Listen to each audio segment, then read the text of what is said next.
Keys are such an essential part of using a computer, and recently I had a need for a set of keys.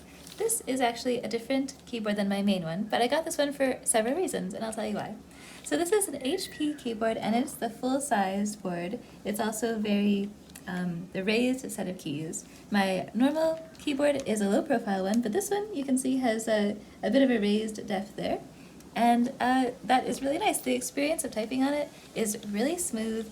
The keys are just so nice to press. They jump right back up. They feel really glidey, really clicky, very exciting. The sound is actually really fun to hear, although it is a little bit louder than my other keyboard, which is not really a concern, but just something to note. But it is very fun and feels kind of like you're typing on a typewriter, so I think that's really fun. The connection port is actually a USB like this, and it plugged right into my Mac computer, and it worked perfectly, and so that was awesome. And the main reason I got it was actually because of this side.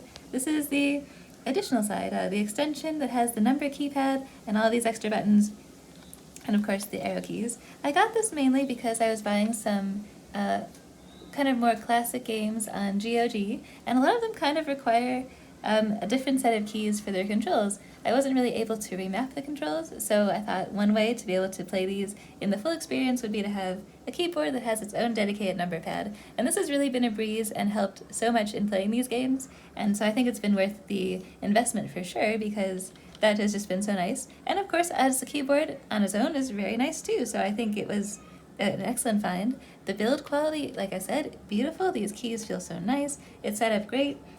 The keyboard itself is very sturdy feeling. Even on the back, there are a couple little switches that you can flip up to give yourself a bit more of an angle. I don't know if you can tell on the camera there, but from here it's definitely now more angled up, and if you feel that feels more comfortable. And in comparison to my other keyboard, which I love very much, is actually it's a condensed wireless one, and that pretty much covers exactly the set right here, and I think that's pretty cool. So really having this one really expanded the keys that I was able to use for these particular purposes, primarily playing these games that needed an extra set for their controls, which I think is really cool. So it's a nice experience, it feels really good, and I would definitely recommend this if you're looking for a keyboard really for any kind of reason, but just overall really nice.